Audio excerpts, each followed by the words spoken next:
नमस्कार मित्रांनो, देवमाणूसमधला अध्याय पुढील भागामध्ये गोपाळ पुरावा शोधत असतो आणि तेवढेच सायरन वाजतं. तो सायरन आणि दरवाजाच्या फुटीतून बघत असतो. तेवढेच जामकर आणि सगळे पोलीस येताना दिसतात. हा जामकर इथं आलाय म्हणजे त्याने नक्कीच जाळं टाकलंय. आता मी नक्की त्याच्या जाळ्यात अडकणार. जामकर सादाला म्हणतात, चला उघडा हे कुलूप.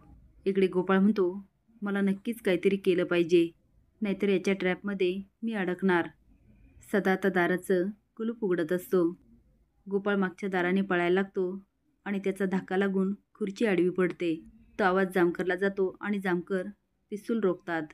इकडे आपणना बाईचं बोलणं आठवतं की ज्या आरती गाय हंबरते त्या आरती नक्कीच तिथं काहीतरी आहे. खजिना असणार, नाहीतर कुणीतरी पुरलेलं.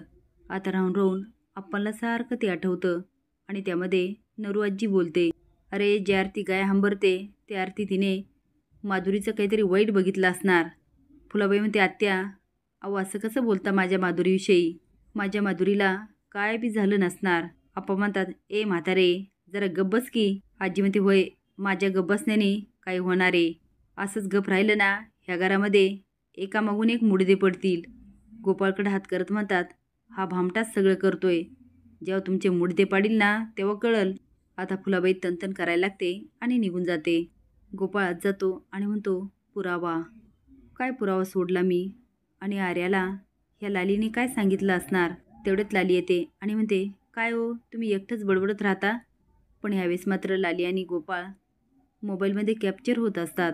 गोपाळ विचारतो, मग काय आर्या काही बोलल्या का?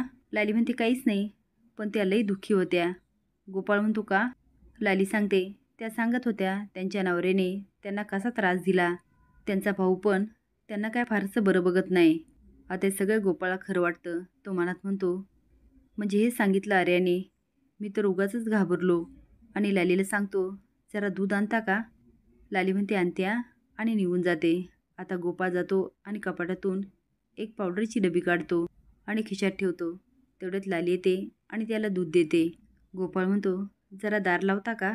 आता लाली मनातल्या मनात खूप खुश होते आणि स्माईल करत दार लावत असते. आता गोपाळ दुधामध्ये पटकन पावडर टाकतो. प्यायचं नाटक करायला लागतो. नंतर म्हणतो, माझं आधीच पोट बिघडलंय, दूध घेतलं ना अजून त्रास होणार. हे घ्या, तुम्ही घ्या दूध. लाली म्हणते, नको आहे मला. अहो घ्या ना. गोपाळ म्हणतो, घ्या हो, तुम्ही घेतलं काय मी घेतलं काय एकच. आणि बळजबरीने लालीला दूध पाजतो. लाली आता आर्याबद्दल बोलत असते आणि तशीच झोपी जाते.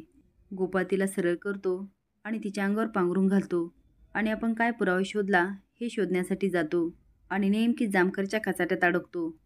इकडे आपण मागच्या दारी जातात आणि विचार करतात, नक्की काय बघितलं असणार हिने? आणि इथं चारा टाकला की ती खात नाही. खरंच खजिना पुरला की काय? इथंच खांदून बघतो. आता आप्पा कुदळ घेतात आणि खांदायला लागतात. आता खांदा खांदा त्यांच्यासमोर माधुरीची बॉडी येते. ते बघून आप्पांच्या पायाखालची जमीनच सरकते.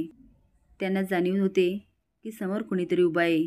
ते वर बघतात, तो गोपाळ समोर उभा असतो.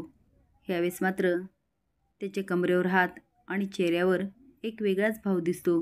आता आप्पाला कळून चुकतं की माधुरीच्या खुनामागे कुणाचा हात आहे. आप्पा विचारतात, तू तू इथं कसा? लालीच्या खोलीमध्ये मात्र रेकॉर्डिंग होत असतं आणि विशेष म्हणजे दार लावताना लाली स्माईल करते. तुम्हाला काय वाटतं, मोबाईलमध्ये रेकॉर्डिंग लालीच करत असणार का?